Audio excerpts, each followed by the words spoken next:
3일 신고 한자 1. 하느님 제. 하느님 제와 관련된 환, 호, 항, 왕에 대해서도 알아보겠습니다. 네이버 한자 사전에서 제를 검색을 해보면 임금 제라고 나오거든요.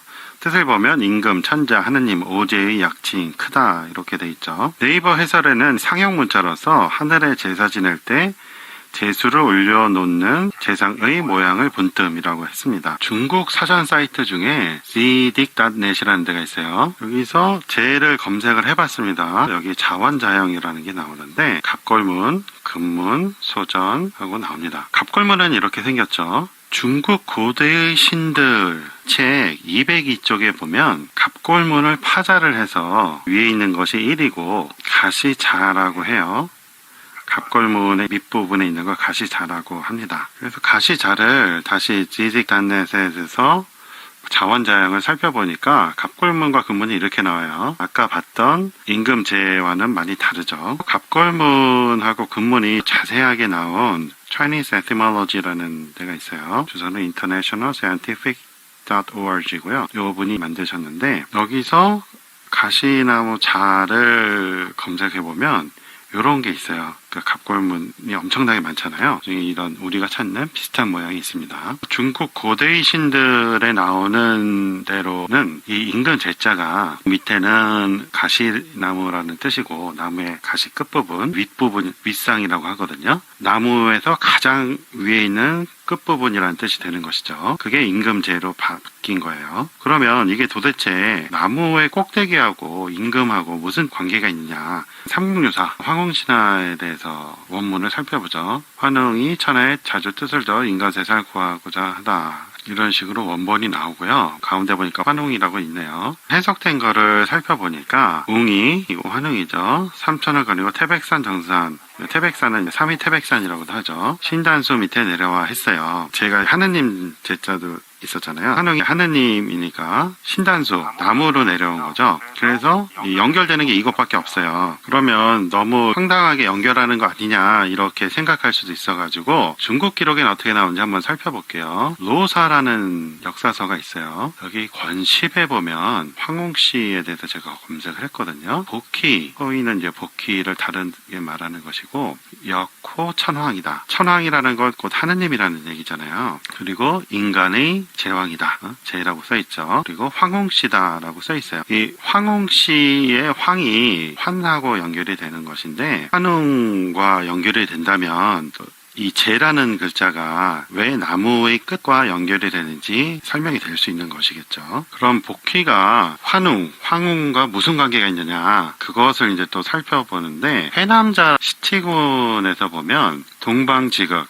동쪽 끝이죠. 갈석산으로부터 조선을 지나고 대인국을 통과하여 동쪽 끝에 이르면 목지지라고 하거든요. 나무의 땅이래요. 그러니까 제가 나무하고 관련이 있었잖아요. 보통은 부상나무라고 해석을 하는데요. 그리고 푸른 흙에 수목을 평야다 이렇게 나와요. 그리고 태호가 나오죠. 태호가 복희라고 오인되고 있잖아요. 원래 태호하고 복희는 다른 사람인데 나중에 같은 사람으로 오인이 돼요. 고망이 다스렸던 땅으로 12,000리라고 돼 있어요. 그 삼국유사에 나오는 이야기하고 아주 비슷한 거예요. 신시 이야기하고 비슷한 거예요.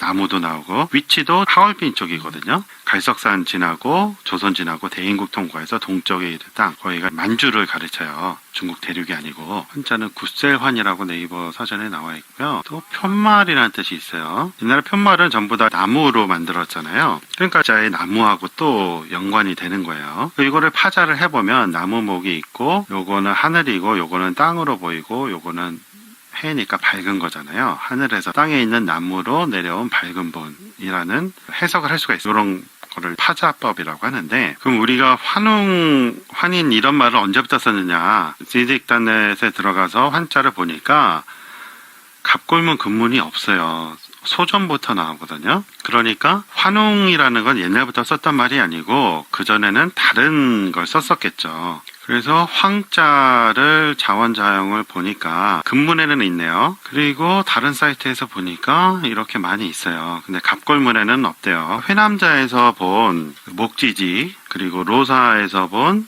황홍씨와 환웅이 어느 정도 연결이 된다는 것을 알 수가 있죠. 그리고 중국의 기록에서도 복희를 사망의 첫째로 꼽잖아요. 그럼 태호 소호할 때 호자는 뭐냐? 하늘호예요. 환웅이 하늘에서 왔다고 하는데 그거와 또 연결이 되죠. 그러니까 하늘에서 온 밝음, 그러니까 환자하고 아주 비슷한 해석이 되는 거예요. 복희 씨가 환웅은 아닌데 환웅은 태호인데 역사 왜곡이 일어나면서 복희가 하느님으로 취급이 되는 거죠. 그래서 태호 복희라고 연결이 된 거고요. 태호는 환웅이고 이렇게 되는 겁니다. 12,000년 전 하늘에서 사미태백산에 오신 신인을 제 또는 천재라 하고 부여 때 대주신 한배금으로 부른 것으로 보이며 발해 때는 천조라고 삼일신고 서문에 나오고 몽골 침략 이후 하늘 천자를 못쓰게 해서 대왕조로 바뀌어 백두산에서 전해진 포명본교대지서에는 대왕조로 나옵니다. 이분이 중국 기록의 태호이고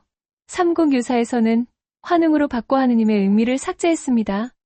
복희는 6,000년 전의 성인으로 로사의 황웅으로 나오며 곡희 황웅이 삼국유사에서 환웅으로 변조된 것으로 보입니다.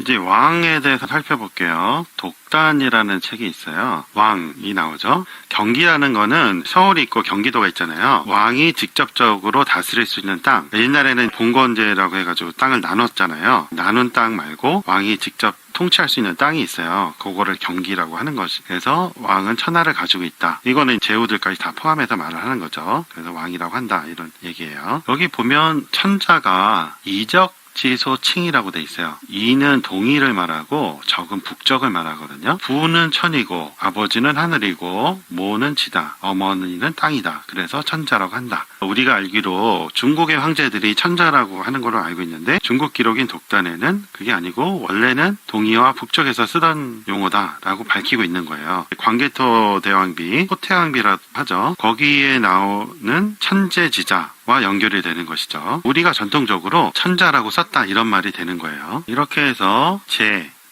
환, 호, 황, 왕에 대해서 알아보았습니다. 금문의 비밀이라는 책에 보면 왕이라는 것이 제 전후 고야에 의해서 처음 쓰여진 시칭이라고 해요. 발해본 삼일신고에 나오는 제자는 이런 걸로 돼 있습니다. 강의자전에 삼일신고의 제는 옛 글자라고 나옵니다. 대종교 3.1신고 문화원에서는 3.1신고 연구자들이 모여 토론해서 합의된 해석을 대종교 출판사를 통해 출판하려 합니다. 공동저자에 참여할 분들을 토론회에 모십니다. 많은 참여 바랍니다. 후원계좌 카카오뱅크 333-2-4-2-6-7-6-3-6-3 문의 010-5787-7998 구독해주세요. 시청해주셔서 고맙습니다. 이 영상은 클로바 더빙과 브루 인공지능 음성으로 제작되었습니다.